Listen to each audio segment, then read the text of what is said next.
the cashback project. Before we come to First Minister's questions, members will wish to join me in welcoming to the gallery from the National Assembly of Wales the Presiding Officer Rosemary Butler and Deputy Presiding Officer David Melding.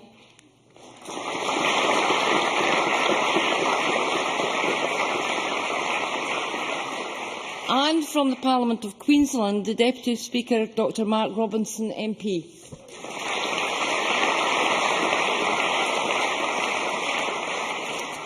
Question number 1, Joanne Lamont. Thank you, Presiding Officer. To ask the First Minister what engagements he has planned for the rest of the day. First Minister. Well, later today I'll join the other party leaders for a photo call in support of the Disasters Emergency Committee's ongoing emergency appeal in response to the humanitarian situation in Syria. Millions of men, women and children who have fled the violence are trying to survive in the freezing temperatures. They desperately need food, shelter and medical care. I am pleased to announce the Scottish Government is today pledging £100,000 towards that appeal, meaning that the running total from donations in Scotland is now £467,000. I urge everyone, and I know this call will be echoed across the Chamber, to help the Disasters and Emergency Committee meet their target of £500,000. Joanne Lamont. Can I welcome what the First Minister has said and hope that we can do a small bit to signal to people in Scotland to continue their generosity in supporting people in these terrible situations. On Saturday, I met with a young girl who is in her 6th year at a school in my constituency. She has 8 ones at standard grade, 5 A's at higher, and is studying for 3 advanced hires at school and a 4th at her local college. She wants to be a doctor, but hasn't been able to get even one interview at a Scottish university to study medicine. Can the First Minister think why this might be? First Minister. The pressure, obviously, on medical place at university is intense. It has been for some considerable time. But I think the Chamber should recognise that, thanks to the efforts of the Government and our policy of not charging for higher education, we actually have, in the last year, a record number of students in higher education courses in Scotland. And I think that is an indication that across the piece the policy is a wise one and one we intend to continue. Joanne Lamont. I think that will be no comfort whatsoever to my constituent or students across the country who are facing these problems. Simply to assert that your policy is working is not enough. The Government has a responsibility to create opportunities for young people. Let's look at the lived reality rather than what the First Minister asserts. We know that in Scotland just 1 in 4 students come from the poorest backgrounds. For the rest of the United Kingdom, it is closer to 1 in 3. We know that the dropout rate at Scottish universities is 25% higher than in England. We know that while constituents like mine have to compete for a limited number of places with students from across Europe, English students can come north if they have the money to access unlimited numbers of places. Does the First Minister recognise that on access, on dropout levels, on university places, this Government is failing young people in Scotland who want to make the best of themselves? First Minister. Last year, in terms of full-time students in higher education, there was a record number of Scottish students in higher education in Scotland. There was a record number of English students in higher education in Scotland, and there was a record number of international students in higher education in Scotland. I actually think all 3 of these are a good thing. Exactly. I think that's exactly what we should want from our higher education sector in Scotland. Would that have been the case if the Labour Party had had their way in the future of imposing tuition fees? Would it have been the case if the Lib Tory coalition had had their way and imposed tuition fees on Scotland? Well, we just need to look south of the border to see the collapse in full-time students in English higher educational institutions to see where that would have taken us. So it's not a matter of insignificance that we've introduced and maintain and will defend a policy of free higher education in Scotland. That is the future for the Scottish education system. Joanne Lamont. First of all, the First Minister is completely complacent. Secondly, it's one thing to talk about how you fund students who are at university. The figures I pointed out to the First Minister shows that our access rates are poorer in Scotland than they are in the rest of the United Kingdom. So it's a nonsense for him to settle for a slogan rather than finding a solution for Scottish students, because he's denying what is happening to young people all over the country. But then, what do we expect from a First Minister who claims college spending is going up when it's going down? What do we expect from an Education Secretary who claimed there were no waiting lists when colleges themselves said that thousands were being denied a college place? And an Education Secretary and a First Minister who cut college funding brutally at the very point when we need them most. And when challenged on waiting lists by the colleges, did the First Minister say this is something we should investigate and get to the bottom of? Should we reflect on our spending priorities? No. What they do is this. A private government document released under FOI says, and I quote, "The sooner we can produce our own version of events and discredit the Scotland's Colleges survey, the better." That is the government's approach. Get out our version of events rather than addressing the real problem. So once again, they say one thing in private and another in public. Does the First Minister understand? Does the First Minister understand why college lecturers have passed a motion of no confidence in Mike Russell? First Minister. For a long hodgepodge of nonsense, what the government did was examine the claims from the Labour Party, variously reported as 21,000 students or 13,000 students, depending on the time and who was saying it, by conducting a survey covering 12,866 applications. And what was found by that survey? That the claims from the Labour Party were a lot of piffle. They didn't exist. And it's that lack of willingness to accept that point and that detail which shows the emptiness of Joanne Lamont's questions. Now, in terms of what the practical action being, and of course this is all in preparation for the attempt of the Labour Party shift to a position of tuition fees back in Scotland. Let's get the reality of it.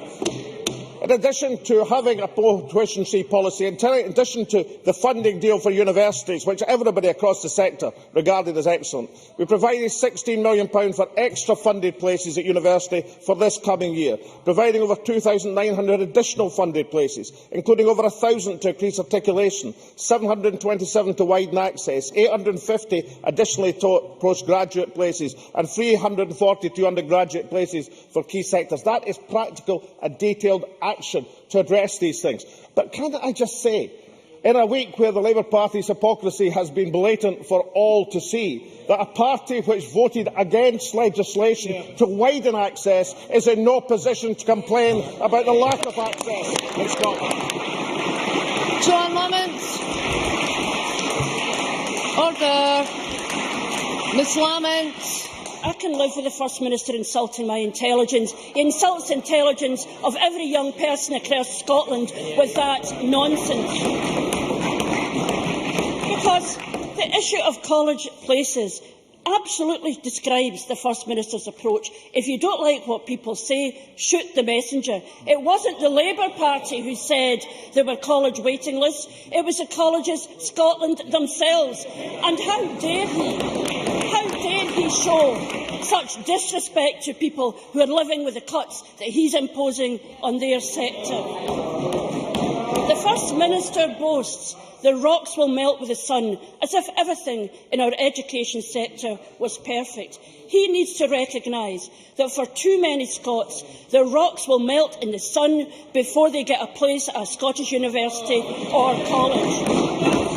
He denies He denies the existence of young people waiting for college places when he should be helping them. He promises to turn our schools from good to great when half of teachers admit they are unprepared for the new curriculum, maths examiners are quitting and teachers are voting to strike. And Mr Russell sits there and his only answer in his speech is to say that we need independence rather than addressing the problems that young people face now.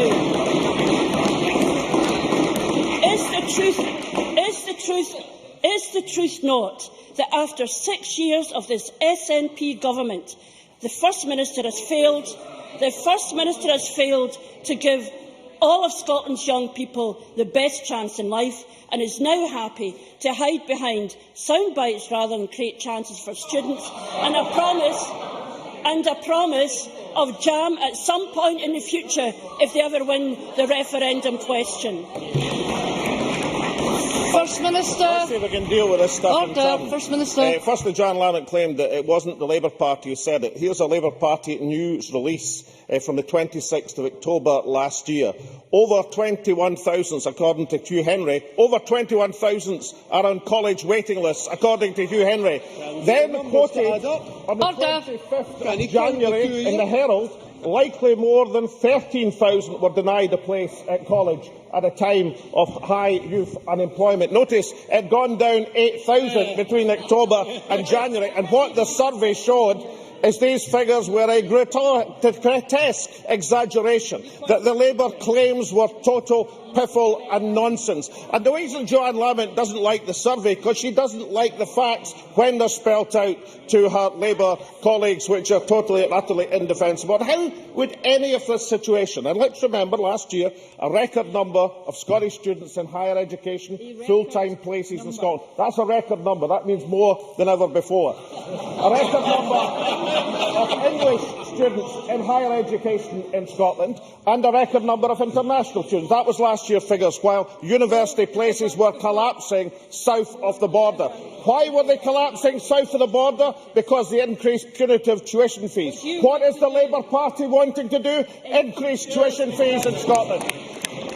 And every single student and family know full well that Joanne Lamont's plan is to introduce the 9,000 tuition fees in Scotland, and every single family in Scotland can count. And that's how people are regarded. Well, we had evidence this weekend in a poll showing the party ratings. The SNP at 47%, the Labour Party at 30%. Now, I hope and believe that is a commentary. That is a commentary on the excellence of the SNP government, but I have to face reality and know it's also a commentary on the poverty of Labour opposition. Ruth Davidson.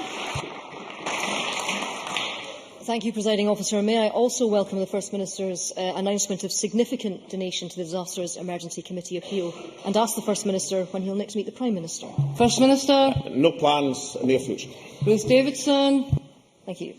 Last week, in his statement to this chamber giving the date for the independence referendum, the First Minister said, "It is incumbent upon all of us, as parliamentarians, to lead by example and to ensure that the level of this hugely important debate matches the expectations of the people who elected us." Does he believe that the comments by his former Transport Minister Stuart Stevenson this week, which celebrated job losses at the Scotsman because of the paper's referendum coverage, meets those expectations? First Minister. I regret job losses at the Scotsman. I regret job losses at BBC Scotland. I think all of us should be united in seeing within the Scottish media serious problems at the present moment. That is the government's policy. That's what we believe. And I really don't think that individual tweets should be regarded as a matter of policy. Every one of us should be concerned about job losses across the Scottish media. That should unite us, because part of the debate that we're having in Scotland, part of that debate should be having that debate reported, articulated and covered and criticised and analysed by a healthy, vibrant media.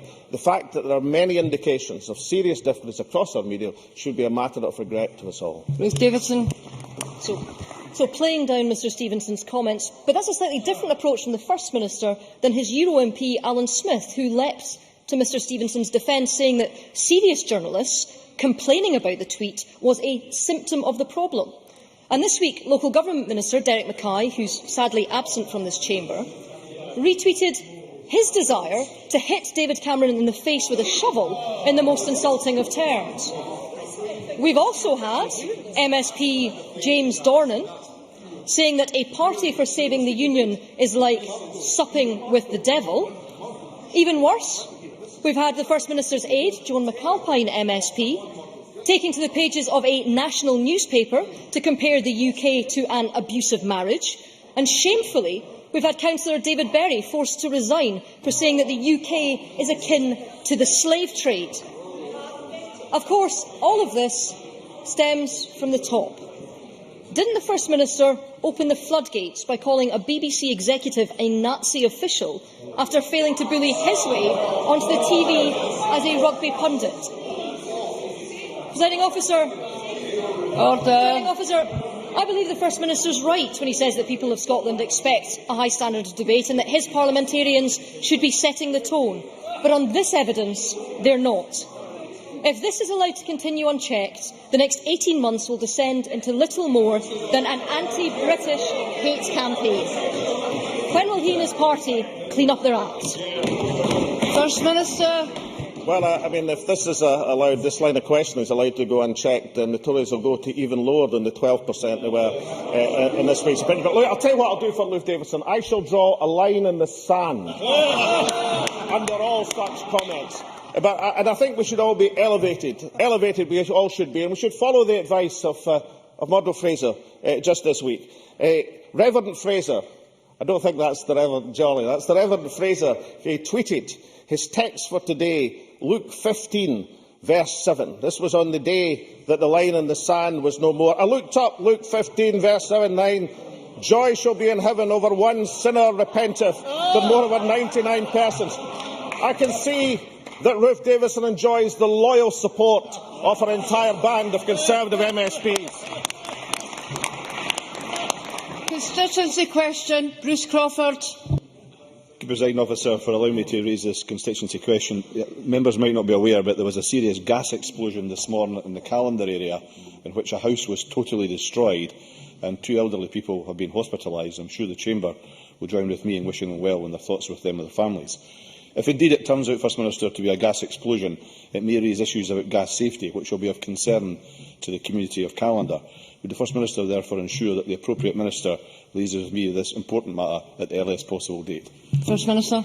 I'm happy to do that, and of course the expressions of concern from the constituency member will be shared across the Chamber. I mean, obviously we shouldn't draw conclusions. There's been no investigation as yet, but I can assure that this matter will be taken seriously, very seriously, by both the authorities and by government ministers, and we shall reply in detail to the constituency member in due course.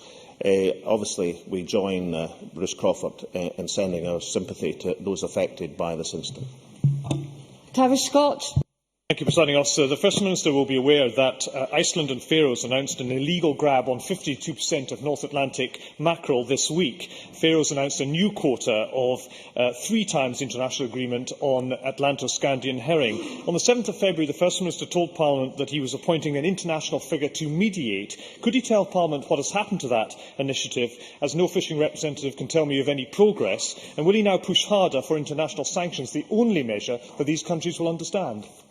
First Minister. Well, Tavish Scott should know that we've been pressing for international sanctions over the last few years. We continue to do that. He, I think, does a disservice to what we said. It was precisely because of the logjam and the blockage, which affects both his constituents, my former constituents in the East Aberdeenshire and Buchan, and indeed the fishing community of Scotland, and people who defend for their livelihoods on it. And it's a hugely serious issue. He does a disservice, I think, to the fisheries sector. He was trying desperately, as he's been trying over the last 4 years now, to focus key attention on this matter and to get the sanctions, of looking for an initiative which might break this logjam. I would hope that all fishing MSPs would welcome every single effort to make progress on this issue. Question number 3, Willie Rennie. To ask the First Minister what issues will be discussed at the next meeting of the Cabinet. First Minister. It is of importance to the people of Scotland. Willie Rennie. Investing in a child before they are 3 can change their life forever. Yet at the weekend, I heard the First Minister say he was going to delay a transformation in childcare until 2016 at the earliest. He'll turn his back on progress until he gets a yes vote. In England, they're helping 40% of 2-year-olds. That would be 24,000 children here in Scotland. They are doing it with the same budget constraints he is under. They have a determination to make a change. Why is the First Minister wielding a veto? Why has he put his referendum before Scotland's children? First Minister. Let's start with what we've already done in terms of childcare. When we took office, the childcare provision was at 412.5 hours. We extended that in 2010 to where we stand now at 475 free hours per school per annum across Scotland. That's benefited 120,000 children per year. As he knows, we now have a legislative framework to move to 600 hours, which is greater for 3- and 4-year-olds than that which pertains south of the border. That is going to be another substantial expansion of nursery provision to that minimum of 600 hours. That's an increase of almost 45% since 2007. By any standards, that is a major step forward. I think we have to do more, but I really would caution Willie Rennie in terms of what he's proclaiming from south of the border. Last time we discussed this issue, I raised the question of the child ratios, the staff ratios, which are being diluted south of the border as a means of introducing the system. And Willie Rennie said that wasn't significant. That's not the view of Professor Cathy Nuttbrown, who actually carried out the review for the UK government's strategy and is now criticising that strategy. What she said on the 19th of March, and let me quote, "Trading staff to child ratios for higher qualified staff is nonsense. Watering down ratios will threaten quality. Childcare may be cheaper, but the children will be footing the bill." So rather than present to this Parliament an illusion of the great progress that his colleagues are making south of the border, why doesn't he believe the words of the very person who carried out the review for the UK government? Willie Rennie. It's no good him boasting about plans that he's delayed and setting up some kind of subcommittee and looking at plans for the future, when others anywhere on these islands are just getting on with it. Giving children the best start and giving their parents real help is within his power right now. I've shown him, and his Finance Secretary sitting right next to him knows I have shown them costed plans for 24,000 places. But he thinks a few hundred is enough instead. In England, they're doing it all. In England, they are providing better staff. Despite what he says, they are changing. They are paying staff more. They're insisting on better qualifications and on higher quality. He could match all that right now. 72,000 children could miss out while he delays. He's insisting, and he's refusing to act until he gets his way in the referendum. Why has he become the roadblock? Why is he the delay? First Minister. Right, okay, let's take 3 things. Firstly, I think the move from 412 hours, which we inherited from the Labour Liberal Democrat coalition, to 600 hours is a major advance for Scotland. Secondly, in terms of transforming where Scotland does in this and looking across Europe to see much, much better examples which have a significant and beneficial effect on children, but also in terms of women's participation in the workforce. That transformational aspect is child-centred, but it's also economic-centred, because one of the great arguments for doing it is the increase in the country's wealth and therefore the tax income that flows from having that higher participation. How can you argue that if you don't argue for control of these very tax income levers which are fundamental to achieving the transformation? Since he didn't believe the words of the government's own expert who carried out the review, let me quote the even stronger words of the Chief Executive of the Preschool Learning Alliance, Neil Leach, quote, talking about England at the present moment. "Relaxing childcare ratios will be a recipe for disaster for children. The quality of provision will be lowered. There will be less one-to-one care. It will introduce additional child safety and child protection implications." That was in Children and Young People Now on the 19th of March. I know that Willie Rennie doesn't want to hear the reality, but most people will regard these experts as knowing infinitely more about this situation than does Willie Rennie. Question number 4, Kevin Stewart. Minister to ask the First Minister what recent analysis the Scottish Government has carried out of the impact of the UK Government's welfare reforms on the people of Scotland. First Minister. Well, the most recent analysis shows that people in Scotland would be hit with a cut of £4.5 billion. That's £4.5 billion in the 5 years to 2014-15 as a result of these welfare reforms. That is £2 billion more than was originally claimed by the UK Government. It also shows that £1 billion of the welfare cuts will have a direct impact on children living in Scotland. Kevin Stewart. Thank you. By the UK Government's own admission, these changes will dramatically increase the number of people in poverty. It is one thing for governments to fail in tackling poverty. It is quite another for them to create it intentionally. Many of these changes hit those who are working hardest, shattering the claims that this has been done in the name of making work pay.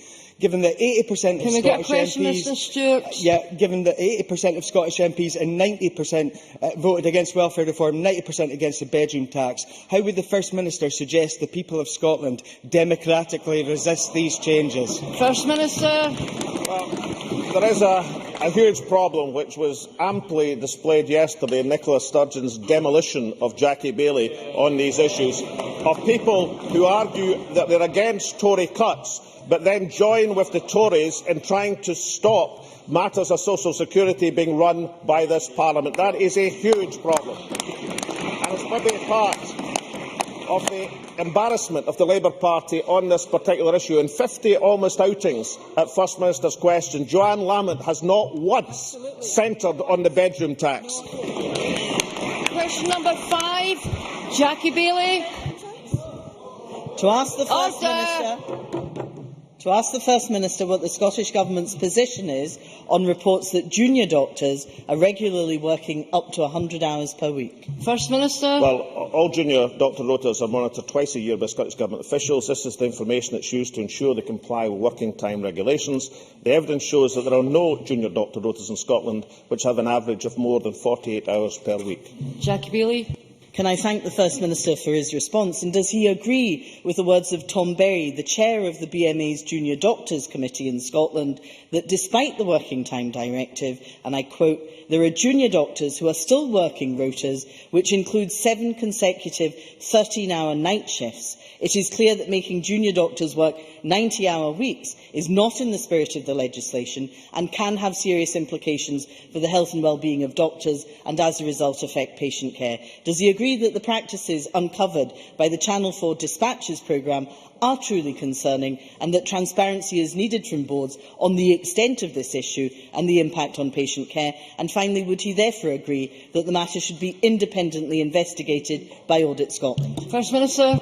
We keep this matter under very close review, and I also looked at the reporting of the Channel 4 programme because I was concerned about some of the claims that were made. And I looked in particular about the words of the Junior Doctor Committee Chairman Tom Berry, who said he regularly worked more than 100 hours over 10 to 12 days. That's over the 2-week shift. He did not claim, as was reported in the press, that this meant he was working over 100 hours in a single week. And it's important to understand that the working time regulations allow that for junior doctors the reference period over which the average of 40 hours a week is to be determined is a 26-week period. And that is why we are so keen and monitor that the working time regulations are kept. It's a serious issue which we treat seriously.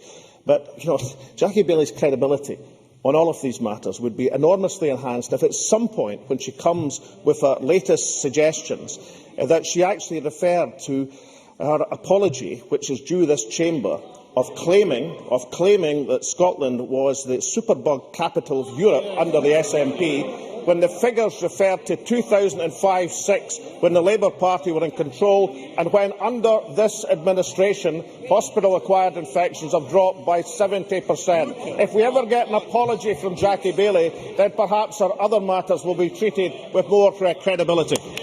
Question number 6, Jim Eadie. To ask the First Minister what impact Police Scotland will have on policing in communities. First Minister. Well, I think the police in the Scotland's communities are performing excellently. Crime is at a 37-year low, supported by the 1,000 additional officers the Scottish Government has delivered since 2007. The new Single Service Police Scotland will protect his hard-won gains and safeguard the local policing that communities depend on. There will be a local policing plan for every council ward in Scotland and a local commander for each area who work with the communities, councils and other partners to shape policing policy. Jim Eadie. Can I ask the First Minister if he is confident that Police Scotland will not only defend frontline policing in our local communities, but bring about additional benefits such as addressing human trafficking, improving rape investigation and providing vital policing for our trunk roads, airports and ports, in stark contrast to the cuts being imposed south of the border? First Minister. Well, Police Scotland will safeguard frontline policing in communities, and it will deliver the additional benefits that a single service brings. The Specialist Crime Division is up and running already, with more than 2,000 detectives and staff working on functions which are coordinated nationally but delivered locally. Now, I agree, and I think Jim Eadie is right to draw the contrast between what's happening in Scotland and what's happening south of the border. And these matters are important because the current funding of Scotland means that we get a percentage of the expenditure south of the border. Therefore, it is substantially to the satisfaction to note that under this administration, police numbers in Scotland have been rising and crime has been falling, whereas south of the border, police numbers are falling like a stone, even faster than our students in higher education. It's why we will continue to defend a world-class police service serving the communities of Scotland. That ends First Minister's question. I will now allow a short pause to allow members who are not participating in the next debate to leave and for the public gallery to clear.